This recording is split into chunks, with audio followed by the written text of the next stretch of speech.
Hello, Paul. Hey Joanne, how are you? I am awesome. How are you? Good. Happy Friday. I said this on a few of these. Happy freaking Friday. Yeah, yeah. It's been another long week, right? Yeah, and I know it's I try not to date these, but it is a song to date today, and I do want to make note of the auspicious day that it is today, and I do appreciate you taking your time because it's 9/11. Your audio is kind of breaking up a little bit. Oh, is it really? Hang Yeah, a on. little bit. It's a little muffled sounding. Hold on. Is this any better? That's better. Yeah. Okay. Sometimes you just have to unplug and replug and Yeah. Wasn't that the solution to everything is just turn it reboot. off, turn it on, you're done.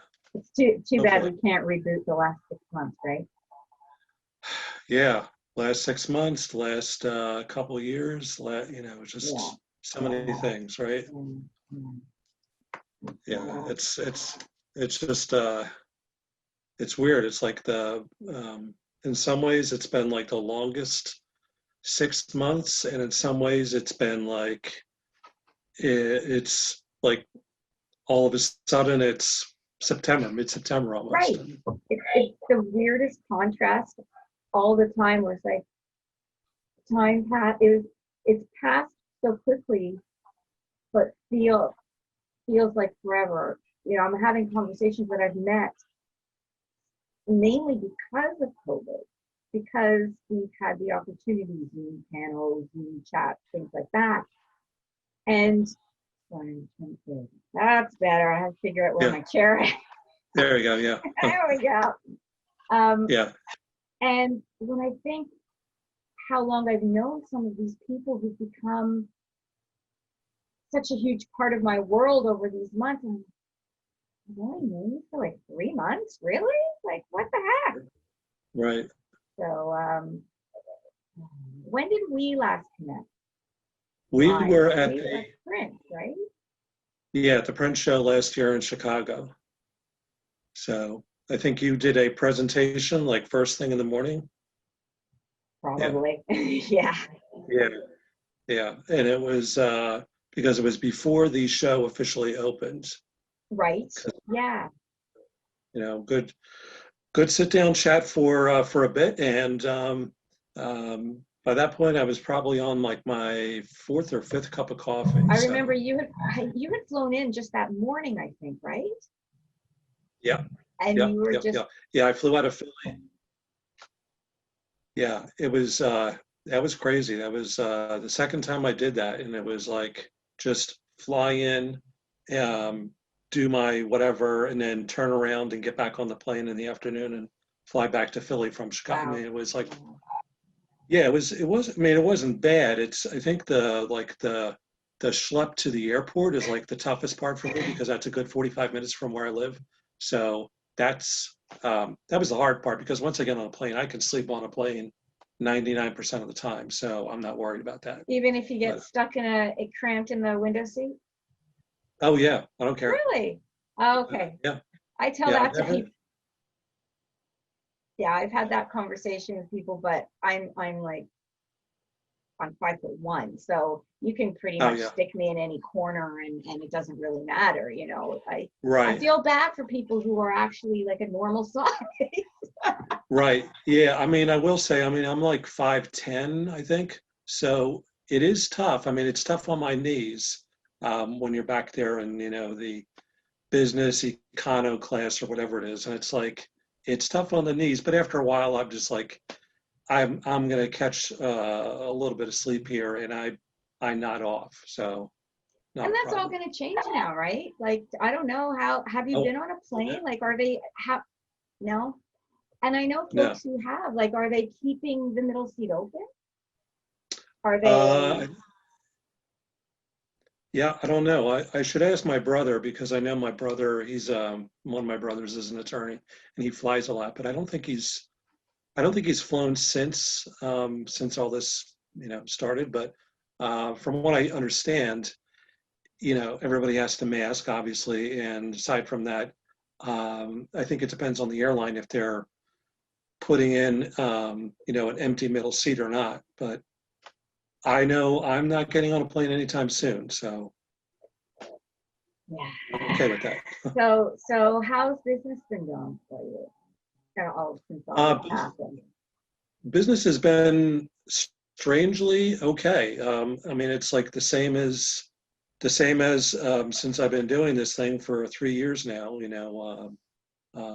Working on my own. It's just finding clients. It's getting jobs done. It's having a couple of the same clients I've had for a while, and that just chugs along, and that's great. It's really the only thing that's really all that different is not going to any kind of events. That's a big difference.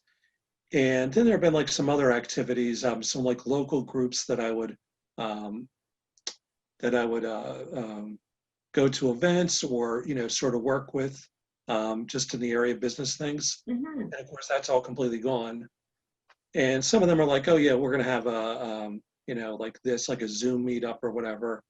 But everybody finds stuff to do that's doesn't involve like getting in a car or hopping on an Uber or whatever, and going to a place and having like a nice beer and like sitting around.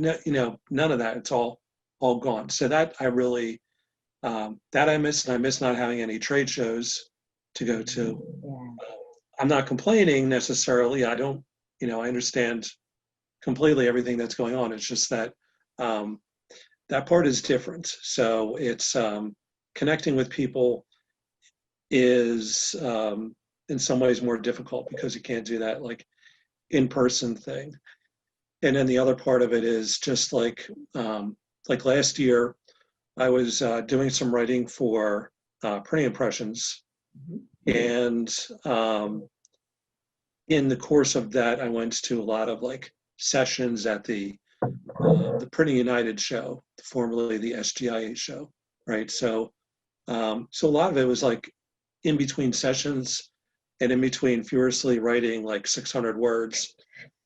A lot of it is like just walking around and looking at all the exhibitors and everybody who's there, with their booths and everything, and looking at new product launches and checking on that all. And to me, it's like fascinating because so much of it is still just learning for me. It's like a big, it's like a fire hose, right? Yeah.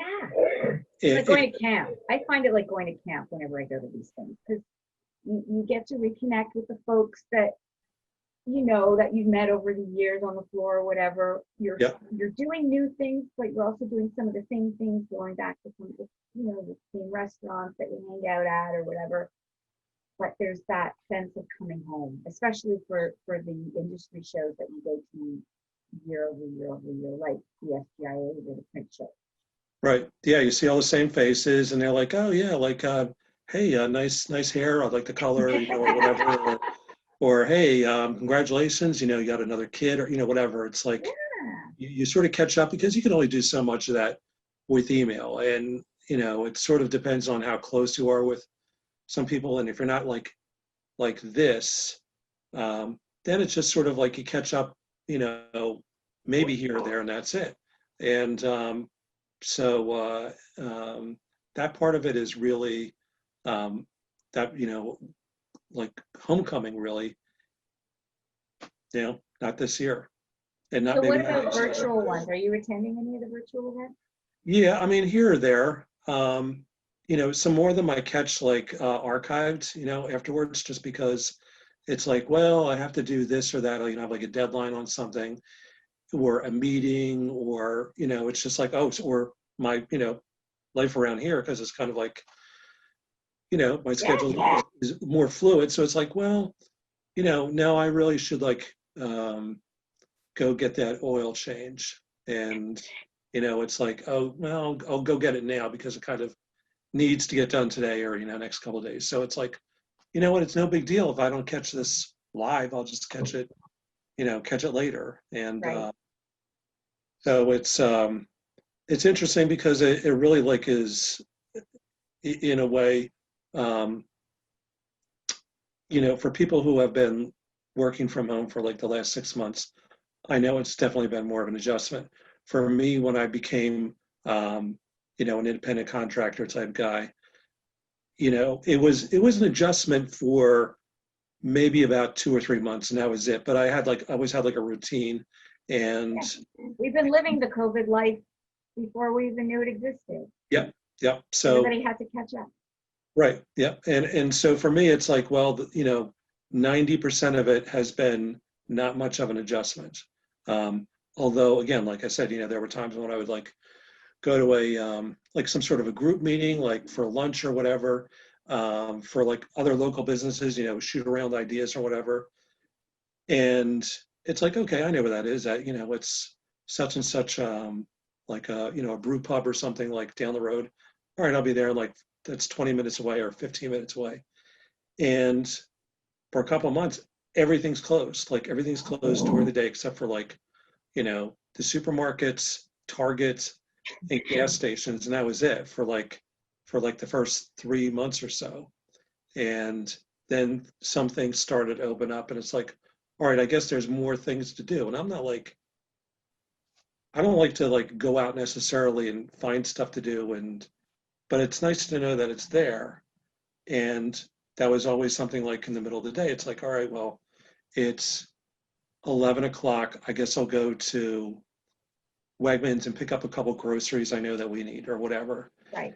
And it's different when you get there and there's like people checking how many people come in, and making sure that everybody has their mask on and all that stuff, and then on top of that, nothing else being open, so it's limiting in that way. And so I think become really more expert at this kind of thing. And just like with a couple of the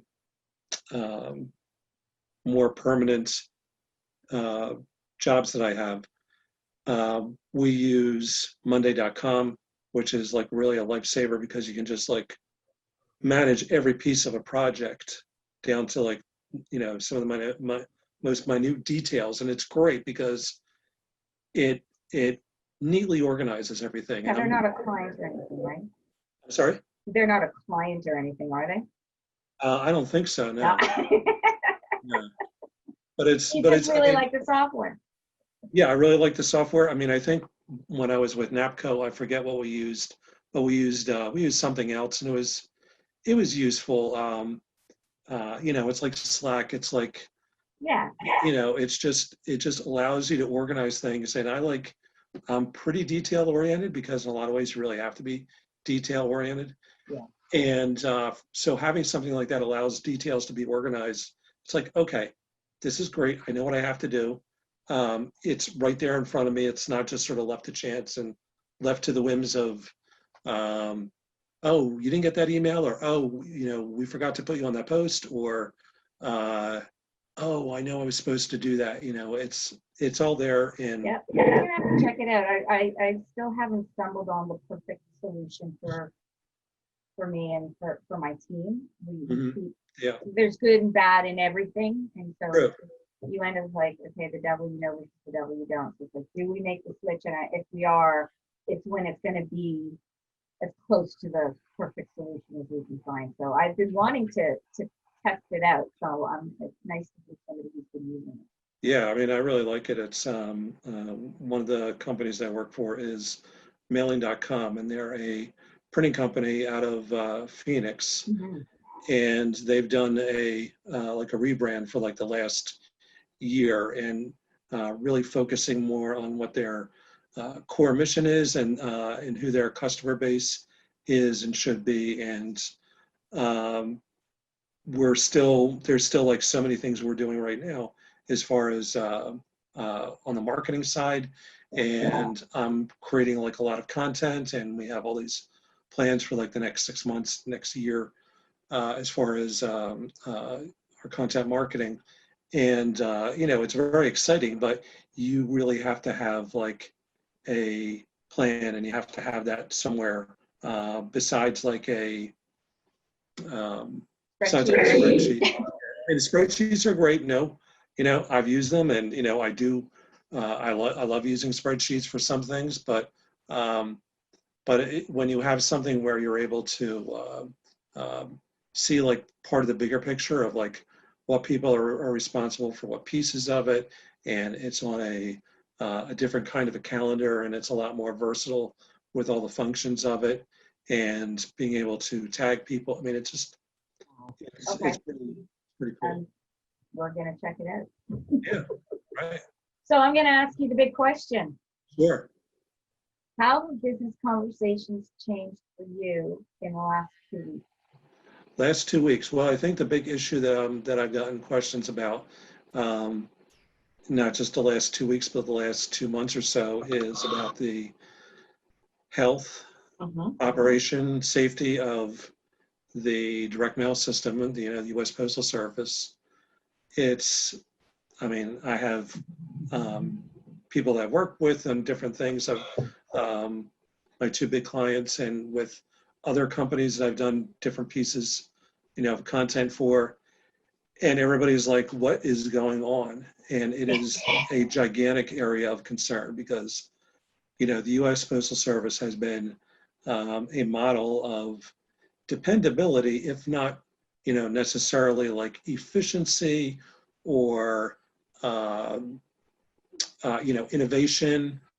There are certain, issues that it's had to deal with and have gotten only more of a challenge, in the last couple of years. And that's part of the problem that, it's a much bigger issue than just like something that's resulting from COVID. It's, these are issues that go back 15, 20, years or more.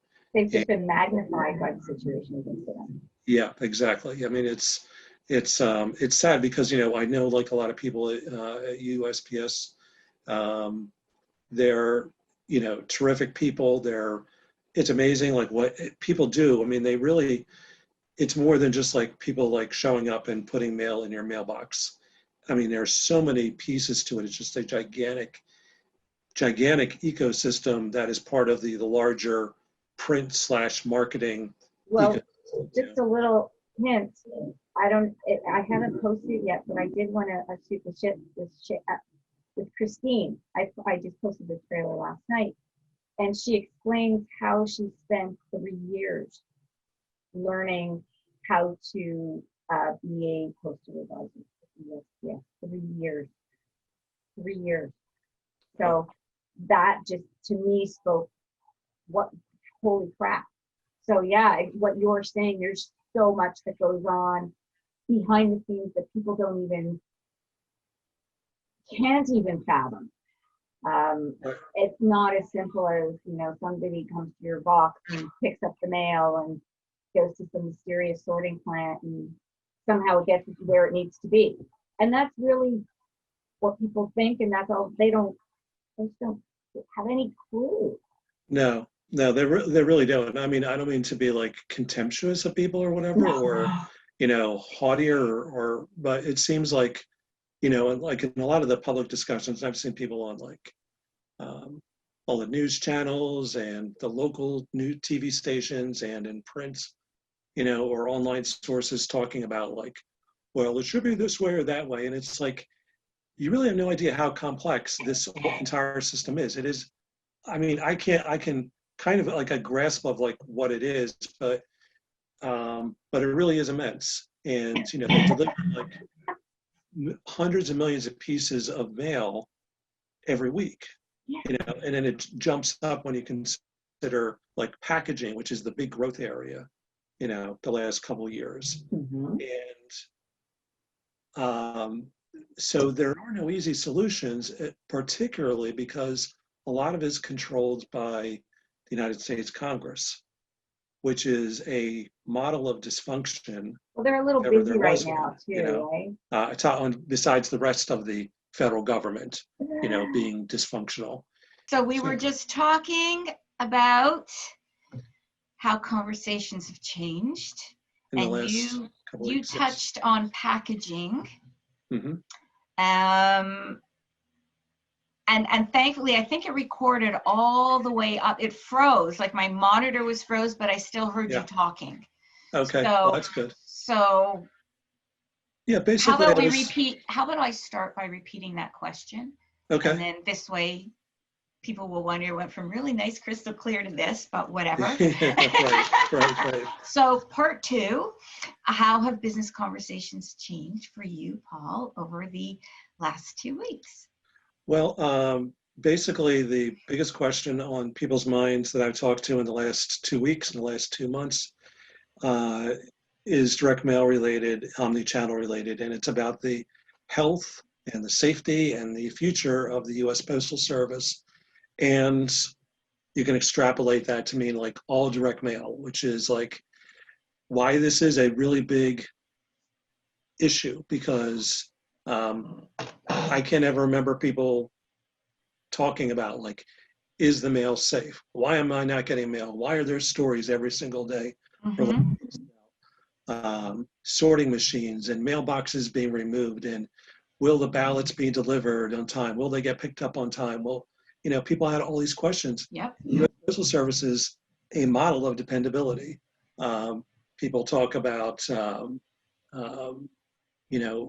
federal agencies of the, U.S. government or whatever that are popular, and U.S. Postal Service for years has been like up there at the top with NASA and the National Park System. And because, it's like, who doesn't like mail? I mean, there's, obviously, some people who are like, who cares, but a lot of people really, I think, in the, our new normal, have really figured out like how much they need it, because of they're getting their medicines delivered, or their legal documents, a lot of those things which you can't really deliver electronically. A lot of that's like regulations and laws that and on top of that, packaging. People are like, packaging with the U.S. Postal Service, it picks up during the holiday season, in some cases dramatically so. And then so the other carriers in the past couple of years have farmed out part of their business to USPS during the holidays, because there's so much volume with e-commerce, and it's grown, so much every year. So where does that whole Amazon mentality fit into the mix? I mean, clearly to me, that's why this is front and center, especially because I know myself personally, I didn't do a ton of shopping on Amazon. I enjoy going to the malls. That's sort of my break from, I'm behind a computer all the time. Yep. So I like to window shop and people shop and go in and try things on and whatever, but this changed and I have now become an Amazon expert. So, right. And now everything, even if I run out of toothpaste, like, I'll just order it. Right. Why would I go to the pain and the hassle? And it has, at this point, has nothing to do with COVID and everything to do with the value of my own time. I don't want to drive to 4 different places because it's, cheaper at Walmart to get all my toiletries here, and then I'm going to get the groceries here, but the fruits and vegetables are really better over here, and then all the canned goods I can go to the no-frills store. I don't need to do that anymore. No. That whole mentality and it's very generational as well. So if you think of generations that have now been introduced to everything from online banking to new ways to shop, right. That has to have had a huge impact on the overall customer experience, and why this spotlight, amongst other reasons, of course, but why the spotlight is so bright right now. Yeah, I mean, I think that what COVID has done is accelerated all of these retail trends which were happening anyway, which is adoption of having like an online shopping. It was kind of an afterthought for a lot of stores, and it was there. But one thing that I did a research study on as a contractor for somebody was talking about the pure omni-channel experience, which is that now and it wasn't so true last year, the year before, or certainly, but now it's becoming more of a practice that if you're shopping on Target or Walmart.com, whether it's on your phone or your laptop, that you can check the inventory of the stores that are nearest to you. You can order something, it can get shipped to you, or you can do what's called BOPIS, buy online, pick up in store. You can go to the store without ordering, but just like go there and buy it because you see that they have like, 10 boxes on the shelf. Or you can have them ship it to a store that's right near you. There's so many possibilities about what you can do because of inventory now for some companies, not a lot of companies, but for more and more companies, is so comprehensive that no matter where you are, if you're on your phone, you're on your laptop, or you're there in the store, they can tell you where something is, and if you want it, you can get it. It may take a day or two to get it shipped from one location to another, but a lot of these retailers, they're using their retail stores as kind of like quasi warehouses to ship things from one store to the next. Before that just wasn't done. It was like, okay, well, we know that we have these distribution warehouses way out wherever, and they only ship from those locations, but that's not true anymore because they have such tight control with their databases overseeing where everything is. In fact, you can go into a store if you are there, and they'll do the same thing. And it's interesting because they'll go, oh, let me check if we have it in stock. And they're going online the same place. They're not going to some special secret warehouse. Right. They're going to do we have this in stock? Right. That's not a real URL, by the way, or maybe it is. I don't know. It could be. If it isn't, go scoop it up. Yeah. Do we have this in stock.com? You heard it here first. Yeah, that'd be pretty cool, actually. But yeah, I mean, it's amazing what that's doing as far as being able to create customer loyalty. Especially if you're loyal to particular brands, like Target has a lot of its own brands. There are other retailers that do that, but of course there's a downside to that, which is that the strong survive. And as we can see this with in the retail market in the U.S. it's really changing in some ways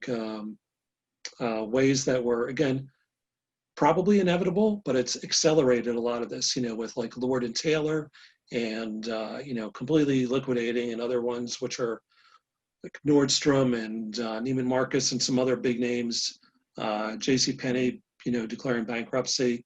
They're reorganizing, and Hillbilly, going to hang on and hang in there. But this is sort of like just changed some of those rules.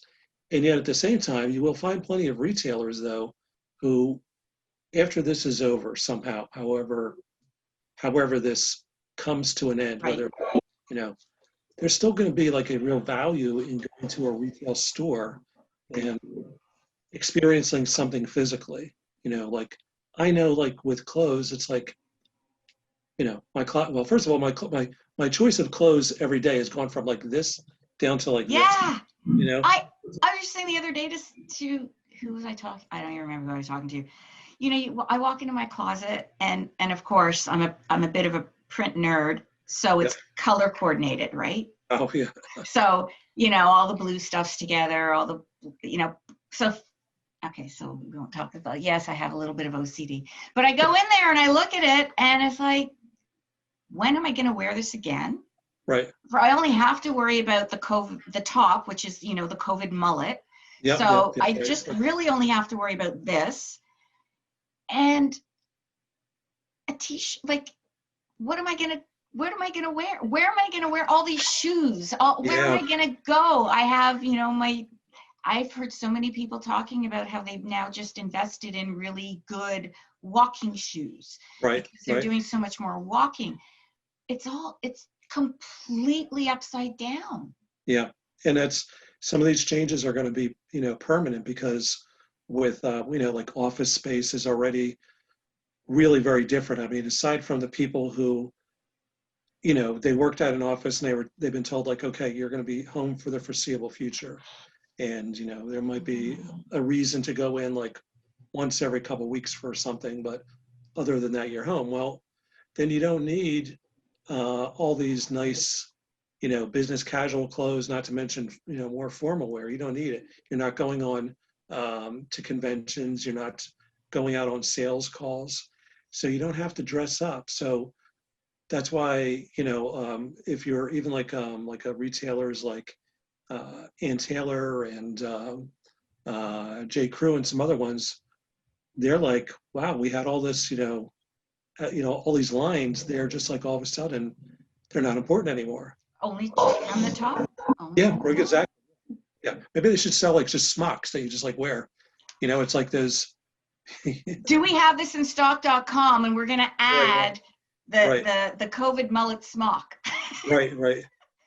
They're like, everybody's like, oh, that looks really nice. You really dressed up for this. Meanwhile, you're like, no, I'm basically not wearing anything below here. But yeah, I mean, it's just something that's really changed those rules. And yet at the same time, like I said, I think I've seen from retailers, I know there's a lot of conversations going on about, we do know that at some point there will be something that turns this around, that builds confidence in people to be able to say, okay, there's, whatever, vaccine. We know that it's okay to go in stores now. And there's going to be people who will say, all right, let's start to rethink again. You're not going to go back to where there's like business casual all the time. Maybe it'll be something like business super casual or just super casual, because who cares? Right.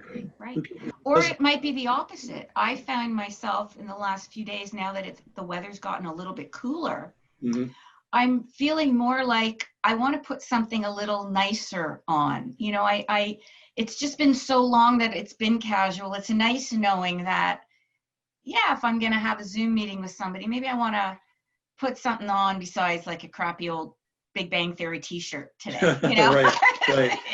Right. So, but I have to say, going back to the shopping, and again, we're up in Canada, so we're in different parts of the world, and it depends where you are from a reopening perspective. Yeah.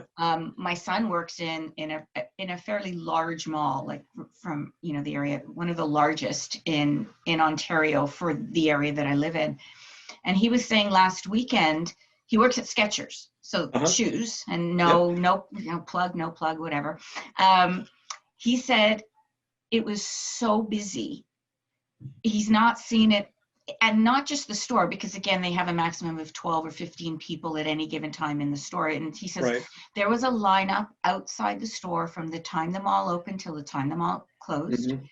The mall itself, he said, it was so packed. You could not, he says it was worse than Christmas. Yeah, like, it was just so packed, because everybody is just so hungry to get out there. And I hear all that and I'm like, I don't want to go anywhere near it. It's even more of a reason for me to go online and shop on Amazon. Right. But you know what? I mean, I hear that and I say that too, but I did a research project for somebody about 6 weeks ago or so, where I had to go to visit retail stores and do an evaluation of the retail stores. So right up the road, like 5 miles that way, is the King of Prussia Mall, which is the largest mall in the United States. Oh. And it's gigantic. There's like, I don't know, 400 whatever stores there. It's amazing. And they have like, everybody from like Nordstrom and Burberry and Bloomingdale's and Macy's. And like so I said, all the big brands plus all the smaller niche all the big brands, yeah. all the niche luxury brands. They have a couple wings which are just like the real luxury names, and then you have like Dick's Sporting Goods and Yankee Candle and all the stores you have at every other mall. Unless you're in Canada, because I've never heard of any of those. Oh really? Oh, you have Bath and Body Works, right? We've. So it's just an amazing shopping experience. And when I was doing this, I thought, all right, well, it had just reopened like at the end of June, so and they have COVID, guidelines for the state of Pennsylvania and whatnot. So I thought, all right, well, I'll do this evaluation. So I had my list, and it was amazing, like seeing how many people do show up to do shopping, but just because I think that there's all this pent up demand, because people, it's part of their normal routine. Mhm. And on top of that, it's like at that point it was the, middle of July, so people were starting to think of back to school, and also they wanted to get like summery type stuff, and the kids have like grown a couple inches like in the last couple months, that kind of thing. And I was amazed at like how busy, different stores were. And part of it is also like Lululemon and a couple others. They really was another one, Sephora and Ulta. They really not only changed their business practices, but they also like created like a little bit of I wouldn't even say scarcity, but they limited, and this part of this is also because of their square footage, but they limited how many people go in stores. So they had like lines outside. And so what it does is it does create like a special experience. And when you have stores like the Apple Store, or well, like another one would be like Sephora or Ulta, where part of their business was relying on demonstrations of product. Costco, yeah, another one, right? All those samples out. Well, they can't do that anymore. Oh, you want to bet? I was just at Costco. They've got samples back out again. Yeah. They're behind. I was shocked. First of all, I was shocked, but they had the plexi thing. They had everything behind it. It was all like nothing was put out. Right. You do the cooking, and you come up and you would hand it. You would get the sample. Okay. Yeah. Even the and the food court area has also I don't know what it was like there, but you had to line up. You place your order at the cash register. It's all now self-serve kiosk. You place your order, and then you go pick up your food. Right, so you can place. And I didn't look at it too closely. I don't know if there's a timestamp on it or what, but you don't have that cluster of people anymore. But no, that sampling thing is back. Interesting. So I was, like I said, I was shocked when I saw that last weekend. Wow, that's something. Yeah, I mean, I think that anyway, like one of the points I'm like driving at is with, that desire of people for that physical experience of like just going shopping. I mean, a lot of people just go shopping just to go shopping. They just like looking. They like the hustle and bustle. They like, shiny lights and new stuff. And a lot of it is just like, I mean, I don't understand because I'm not much of a shopper, but like a lot of it is like talking with your girlfriend or whatever, and you're just like talking as you're just like looking around and not really like intently shopping. Whereas I'm like, okay, I know I have to get a pair of jeans. I know I have to get this. I have to get that. Boom, boom, boom. There it is. I'm done. How about here? I think again, going back to generations, I think part of it is, I'm just putting it out there. Part of it is sort of the male-female brain. We do, as generally, shop differently. But I think it also depends when you grew up. Right. I mean, I'm an 80s kid, and what did we do? We hung out at the malls. That was what we did. Yeah. So going, when you're just like, oh, I'm bored, let's just go to the mall. Right.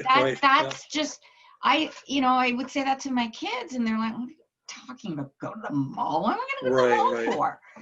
Right. Yeah. But that's just natural. Sure. Yeah. We used to do that and like hang out at like the we used to hang out at the food court because they had like Orange Julius there, and they had like a pizza shop, so you'd like get a slice of pizza, and then like you go down to like Sam Goody, the record shop, and like look at all the cassettes, and you're like, oh, cassettes. The arcade. There's usually an arcade and a movie theater. Yeah. We had all that. So it made sense, and it's, I don't know. But I mean, like when you have a store like again, like an Apple store, or, you know, these cosmetic places, they've had to change their practices because you can't try that stuff on. And there's talk of trying to loosen some of that up, where they may do some of that. But they like at the Yankee Candle and bed in what is it, Bath and Body Works. They will let you. They'll put out like slices of paper where you can spray something and then, you know, smell it and see if that's like a candle scent that you put out or whatever. Oh, so you don't have to, oh, okay. So you don't necessarily apply it to your face. They're not going to like spray you with something. They do that at Macy's and their cosmetics area, and a couple other places. Victoria's Secret, same thing. It's Didn't Victoria's Secret go under? no, they're still around. Maybe it's just in Canada. Maybe. Yeah, I could be wrong. I could be wrong, but I don't know. they're- It's something in my head is saying that. I could be wrong. No, they're still around. They're alive and well. They were one of the busiest Oh, cool. stores. Good. But what they did with their cosmetics area is, with one of their new scents, is they had little branded cards that you could just like spray with the sampler, and, you know, figure out that's like a scent you like. So like things like that are just modifications, and I just like see them as being a way of keeping people invested in that physical experience until we can go back to whatever, you know, we had before. And you know, said it earlier before, that true omni-channel experience, that ability to physically engage with something, because we are so digital now, the companies that are embracing that and maybe doing some, you know, I hear the expression lumpy mail, doing things that are a little bit out of the ordinary. People do like to get mail. Yeah. Other than bills and statements. Right. But which now are all coming online. So right. It's right. almost been a complete shift, right? So people are sick of looking at their inboxes. They want something interesting in that mailbox. They Right. want that continuation, you know. I'm waiting for my IKEA catalog. I can't wait. Yeah. And I know when I get it, it's also going to be completely optimized for augmented reality. So I'll be able to scan it and take me back into the digital world. And if you think about IKEA, I've had this other conversation. They were the first ones to use things like floor graphics, wall graphics, as more than just communication or safety signage, which we've all embraced, but they used it as extra marketing real estate. Right. So again, all of these companies that have invested in the safety signage and now are migrating that to, you know, you still need the safety signage, but what else can you do with it? How can you make it more and elevate it? Well, by adding some marketing messaging to it. I find it so interesting that this whole world of 3D, tangible, printed solutions are what is the bridge back from this digital cave that we've all been living in. Right. I mean, one of the things I had to do in this evaluation was evaluate signage in stores. So I did like 100 and something stores as part of this, which to me was like crazy. It was well, I mean, it wasn't crazy. I mean, I did it. You know, I have a couple masks, so it was not a big deal, and a neck gaiter that I wear with that too sometimes. But you know, to me, it was like this was right after this mall opened, and the other places besides the King of Prussia Mall where I went to, generally within the state of Pennsylvania or Pennsylvania, New Jersey, Virginia, DC, they all sort of open at the same time. So it's going to be interesting to see like where they are in 3 months or 6 months from now. But I think like their signage, you know, a lot of them, the signage was like disappointing. I mean, kind of like a lot of it is just like, okay, we know we're opening in 2 weeks, or we have to be ready to open in 2 weeks, hopefully, because, a lot of this has been like week by week looking at, where the state government looks at the numbers and says, all right, we're going to allow malls to reopen at this point because the number of cases or whatever has gone down. So, but in the meantime, these retailers are looking at their experience in other states, which have a, lower case load at that point. And in some cases, in a lot of cases, it was just kind of like bare minimum, like signage, like, please keep 6 feet apart. Okay, everybody should know that.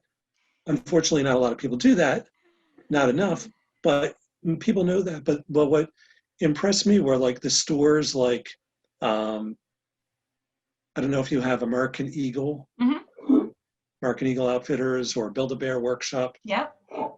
where they actually like had branded floor stickers, which told you like hang in there, you're almost there, like to the checkout counter or something. It's like, okay, reassure people, show that you're on their side, that like it sucks to like to stand in these lines just to get in a store, like real, but that's what you have to get, used to. And if you're going to do that, you should try and find like ways to brand it, and then like put up signage around the store, talking about,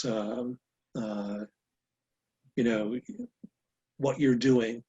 Like, we know this is a difficult time for all of us, but we want to, show our appreciation for our community, and we love having you as customers. And, like a lot of stores now do curbside pickup and, these other measures besides that. And it's just like a way of realizing that business is not as usual anymore. And whenever this goes away, whenever it's, the problem really starts to drastically be reduced, a lot of this ought to stay. I mean, I would just be like, no, we're just going to keep this going. I mean, the stickers, the distance stickers, and the sanitation stations, I mean, maybe some of them should stay. Oh, for sure. And even if they don't stay in their current format, I still think the opportunity to use this as more ways to share whatever message it is from, do you want fries with that type of, Right. The last minute shopping cart add-on, however you want to put it, Right. to Happy Halloween or whatever seasonal message, or to your point, stay safe, stay healthy, whatever that additional messages that they want to convey. It's so ideal, floors, walls, everywhere. Yeah. And it's a smart way to continue with that. And I mean, it's one of those things where, like in mail, I mean, I've seen some of that messaging in mail. I think a lot of it is just like it's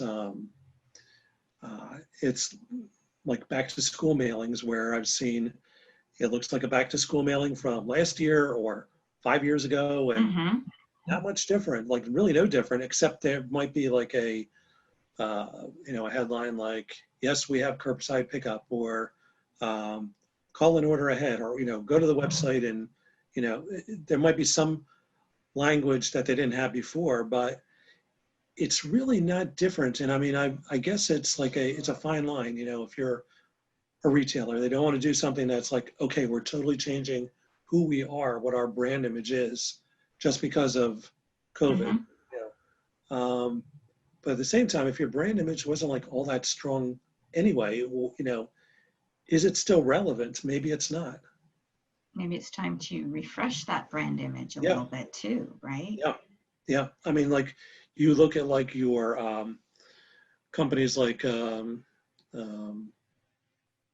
Depot and Lowe's and some other ones where they were deemed essential, so they've been open the entire time.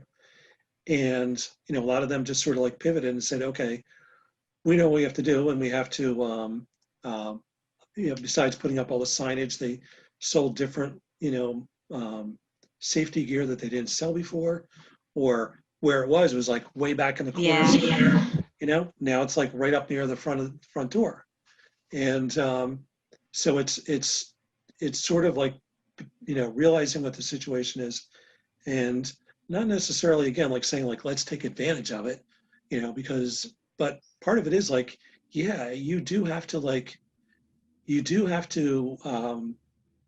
Make I mean, money. yeah, you have to make money. You have You to, still have to make money. yeah, you still have to be, Whatever, you know, yes, we have to show compassion and we have to help, but we still have to make money. right, And I don't think that's bad, to be no, honest about the fact that we still have to make money. We just have to find different ways and different strategies on how that looks now.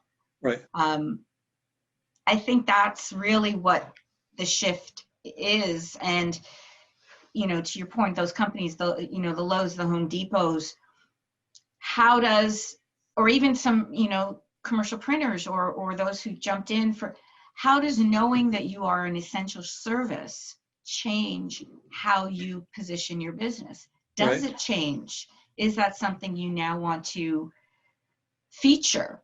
right, Does that matter to your core group of customers? Or is it something you had to do?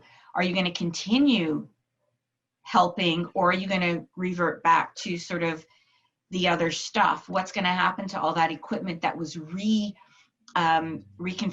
and retooled to produce all of this stuff? Are you going to keep doing it? So these are really all important questions that the folks in that position specifically should be asking themselves, I think, and yeah, wondering, okay, in the next 6 months, what's that going to mean for business? And I right, know a lot of companies that have truly created new divisions to their business specifically to address this market, very right, separate and different from their core line of business. And I think it's smart because it enables them to pivot based on the need of their customer. And that's really what the focus should be on, is the customer, what the customer wants. And back to that whole point of the customer experience, the customer demand for, you know, quick, on time, seamless package delivery, the ability to put something in the mail and know it's going to get where it needs to get to in the time that's been promised, that ability to transform the digital world and the physical world and bring them together so that stuck behind these monitors, we still have a sense of semblance of normal.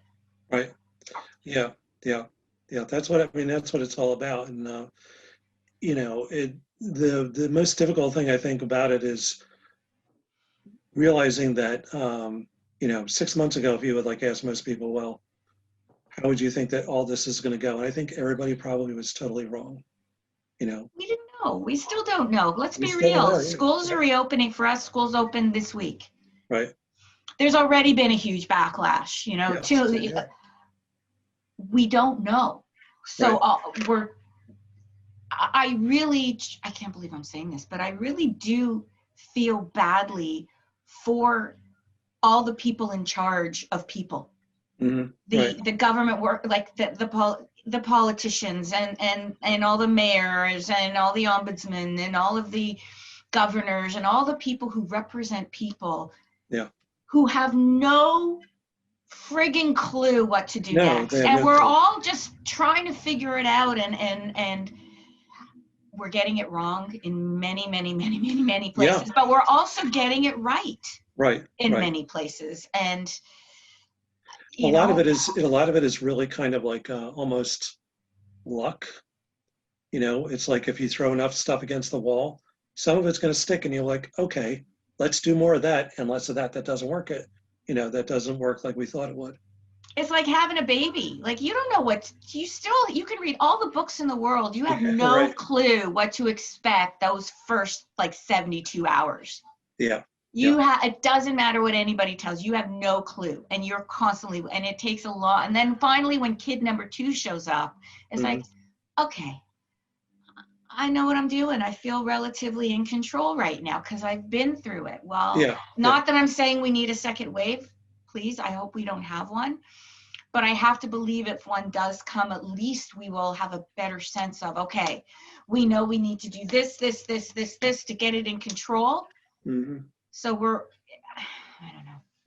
Yeah, I mean, I think It's a like with, tough.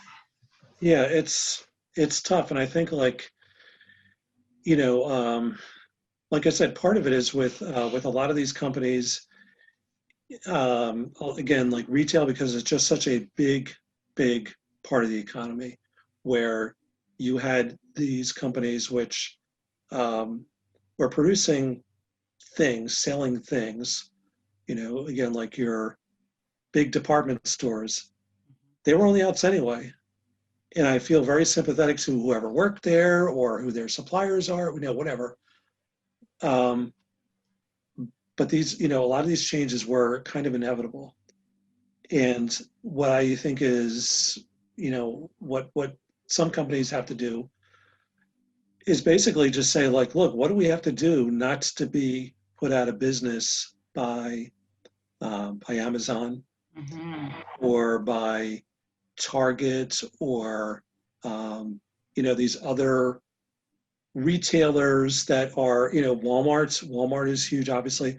What do we have to do so that we're not put out of business by them, and so that everything is not going to be available just by them, you know? Because Main Street has already had a lot of trouble. Main Street is still hurting here because as much as like retail stores are open, restaurants have been devastated. Your smaller grocery stores, your smaller shops of different kinds. Again, um, if it's something that's not essential, like dry cleaning, who goes out and gets their dry cleaning done right now because nobody's going to need it. That's true. These are all core businesses, small businesses at the heart of every community, and you can't get your dry cleaning done by Amazon. You know, Not yet. not yet. But what I mean, so what I'm saying. It's like, um, what can you do as one of these smaller retailers to really still keep yourself apart from the Amazons of the world? And like around us, we have an Ace Hardware, right? It's which is a cooperative store all across the country. And this store, has been around for like, God, I don't know, like decades and decades. They've been there, and even before they became affiliated with Ace, so they have like long-standing community ties. And you like walk in there, and you're not like looking up at the ceiling, like way up there, and aisle 25 and 26 and whatever. It has like 10 aisles, Mm-hmm. and immediately like you walk in, hey, how's it going today? What can I help you find? Like, okay, I'm looking for like this kind of light bulb or this. Oh, I know where that is. Aisle 6 right over here. Let me show you. We have this one and this one and that one. Now, of course, that's part of the beauty of it because they don't have like 50 different kinds of one item. They have like 4 or 5. But you get that personal service, so they understand like, that is like the main their main value proposition of that store is that they're local. The people have been there. Most of the people have been working there for like decades. So like people you see out and about, in the community, and they're not just sort of faceless, and they work like the same schedule now that they worked 10 years ago, right? And it's nice, it's comforting, and it's like, okay, we know that these the money I'm spending here, it's getting plowed back into the community, and they like rah like all the local high school teams, and you just feel better going in a place like that. So how are they doing? The store is doing great. I mean, that store is doing great. Um, So how they're do you think, or what did they do to get it right? So that, again, they're not a big box store. They're not a store that you would go online and order from. They are a local store that requires you to physically go in, which has been difficult. Mhm. How have they survived? How could we use them potentially as sort of a case study of what to do if you are a small shop? Right. Well, I think part of it is because I think it depends on what area you're talking about. Where I am, I'm at the tail end of what is called the main line. And this is like a section of the western suburbs of Philadelphia that runs along basically railroad tracks. And these were like back in the 1800s, well into the 1900s. This is like where the aristocracy of Philadelphia lived when they weren't living in the city of Philadelphia. They would have like estates all along this area. So if you've heard of like Villanova University and Ardmore and Haverford and all these like to-do communities, well, some of those people are still around. But there's also like a lot of new money in the last whatever couple of decades. But it's still like there's still like a lot of traditional shopping places, and it still feels like a traditional sort of community. There's like smaller supermarkets instead of the giant mega supermarkets. There's local shops of all kinds, whether it's hair salons and small restaurants and little post offices and all kinds of like. So it's more like a village type of. Yeah. Yeah. So that I can. Yeah. So that totally. Every town along the line is kind of like that, and in some cases, like okay, the pizza place got replaced by Vietnamese food. They're like the area is changing in some of these characteristics, but no matter like the people are changing, the area, the type of retail shops, are slowly evolving into something different. But it's just the idea of small towns where it's walkable and you can like walk from your house into the village area and like walk up and down, and there's like shops you can go into. And yeah, there's a Whole Foods, there's some other places, but what like in the middle of Wayne, like 3 miles down the road, there's like a nice little twin movie theater that plays like second or third run movies, and it's great.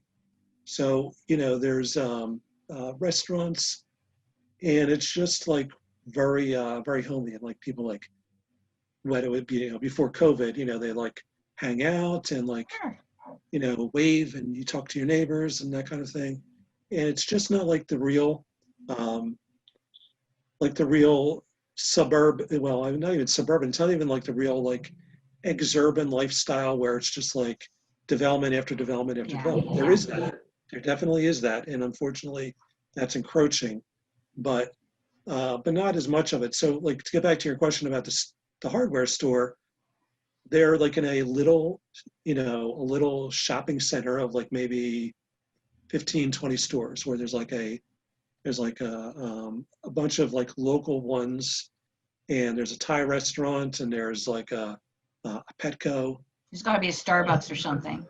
No, there's no Starbucks. No. Is there but there's got to be a coffee shop of some sort? It's a local coffee shop. Yeah, coffee shop, nail salon. Yeah, they have a nail salon. They have a like a hair cuttery. They have I'm trying to remember what else. They have a like an eyeglasses place, and like a pharmacy or yeah, not a farm, like a Sims or CVS kind of place. Yeah, they have a Walgreens. Yeah. Okay. Walgreens, and but then they have like I said, it's a mix of like national franchise type places and local stores. Yeah. But when you go to this, I think it's also the way that the Ace Hardwares are, because I've seen other ones that are the same way, where there's like a lot of leeway they give to their franchises about how they operate their stores, and to feel the store. They have like pictures, of their employees who have been there like, again, 10, 20 years or more. They have, pictures and like little maps up of their local, of the area. So it sort of feels more homey. Mm-hmm. And they also put in like a flyer in the weekly, insert, the molasses, one that gets mailed every week. Sure. With your coupons and all that stuff. So, again, it just reminds you that they're around because they don't really advertise any other way. They're not on TV. Like, Ace does, yeah. But this store in particular, no, it doesn't. So, but I think it's just that, that it just seems like it's part of that community. Mhm. It keeps you invested as part of that community. It almost sounds like they're, I don't want to say the foundation, but almost like that central, like the grandmother that sort of keeps everybody in check. They're that foundational, local, small family type of solid, reputable, everybody Right. knows, can rely on them. And Right. then and they become that anchor for, Right. that was the word I was looking for. It's between the two of us, we anchor. It's almost Right. like an anchor store that, and as opposed to a Macy's being an anchor store. Right. Them being an anchor store is a different representation in it, and it does almost conjure up that simpler life. Yeah. And, like So, small towns could really use that. yeah. I know, like, in like around here, there's King of Prussia did this across the road from where the mall is. They created like a downtown area, like a more traditional town area where they have like,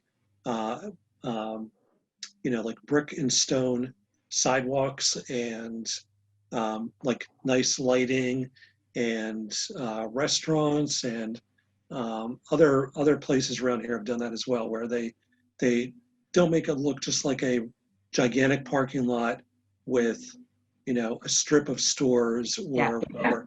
They try and make it look like it's a real, even though it's artificially, like 20 years ago it was like a open space, and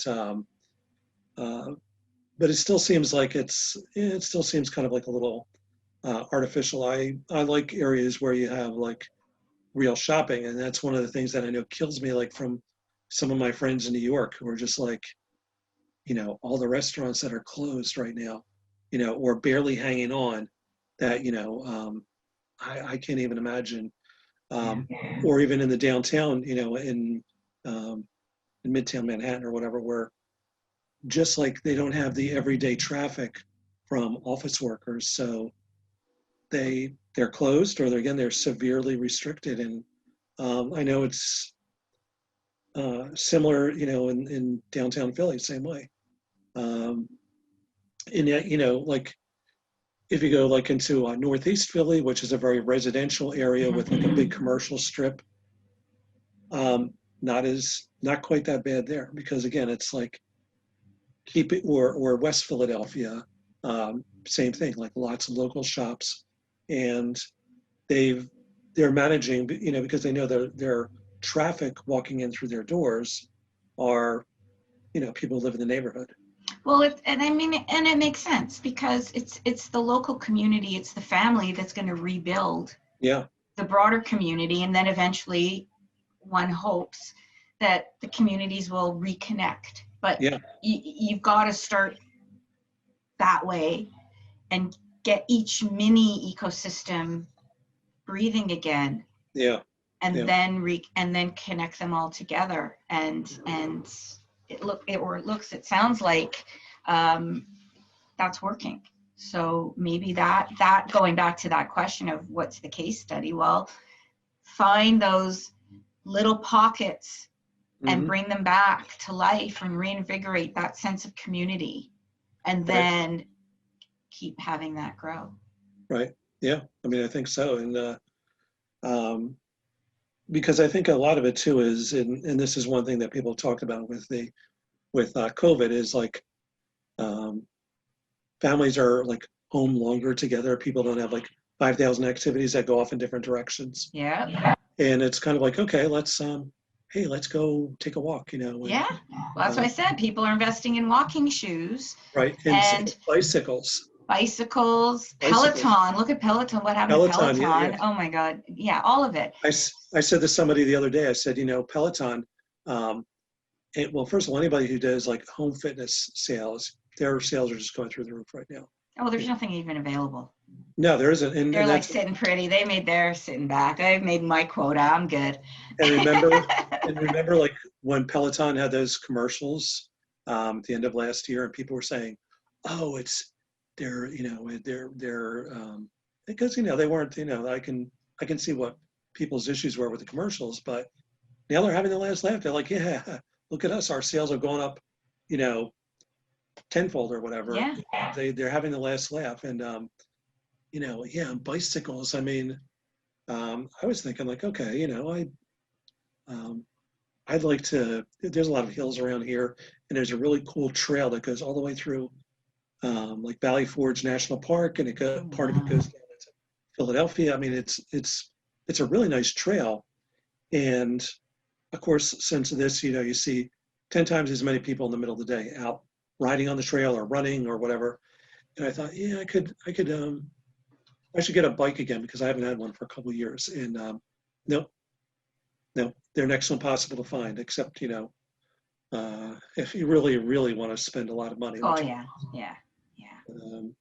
But it's interesting. It's an opportunity, I think, for, again, like local stores, local institutions to really, become part of a community again, and just try and, rebuild stronger that way. I love it. On that note, my friend, this has been awesome. I apologize for the glitch in the middle. Oh, yeah, no worries. We'll splice it together and that make sounds it good. work. And if anybody wants to get in touch with you, what's the best way for people to connect with Through you? my LinkedIn profile or paulbobnak.com. Oh, nice. All right. So, and I'll send you all that info as well. Perfect. But that's easy to find. All you have to do is Google me. You're everywhere. Easy to find. Yeah, well, I wouldn't say I'm everywhere, but we know how to find you. Yeah, I cannot be unfound. Let's put it that way.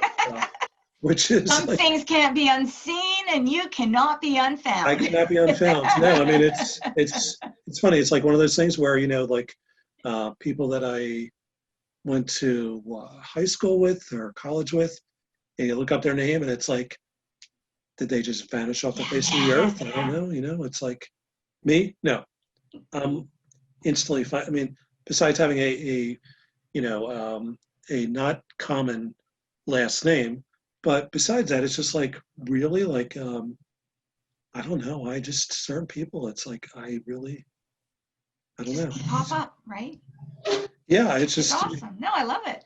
It's great. Yeah. So I'm easy to find. Awesome catching up with you. Yeah, you too. I was. Do it again soon.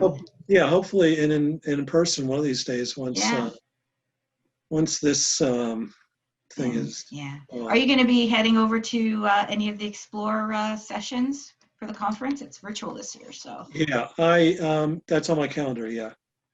So, well, if you need the code, let me know. I can get you free platform. That would be great. So I'm you know the right person. It helps. Yeah, it's to know people. Yeah, I mean, and that's the great thing. It's like, okay, everything is right here. Yeah, you can go check out conferences that you might not otherwise. Hey, I signed up for I think it was Hootsuite or HubSpots or one of those their conferences that I would never in a million years be able to go to live for a variety of reasons. It's like, I'll check it out. I think it was HubSpot. Yeah. It was definitely HubSpot, their inbound conference. I'll check that out. Yeah, there's, like I said, there's a lot of them where I've checked them out, and in some cases just like, okay, you can download our session or whatever, or view it archived, and it's like, I never would have had time like being able to go to these live, but now, it's okay, no problem. Take a break from writing or whatever, research, and it's or shopping. Or shopping, visiting stores with my mask on, and it's in that way it's pretty different. But I'll be glad when we'll be able to get back to the business of going to a physical location. But you know, whenever it's safe, I'll be there. I'll be there. Until then, no. And on that note, On that note, yeah, I have an will awesome drop- day. Okay, thanks. You too. It was Take great care, talking Paul. with you. It was so Okay. great catching up. Okay. Bye. Bye-bye.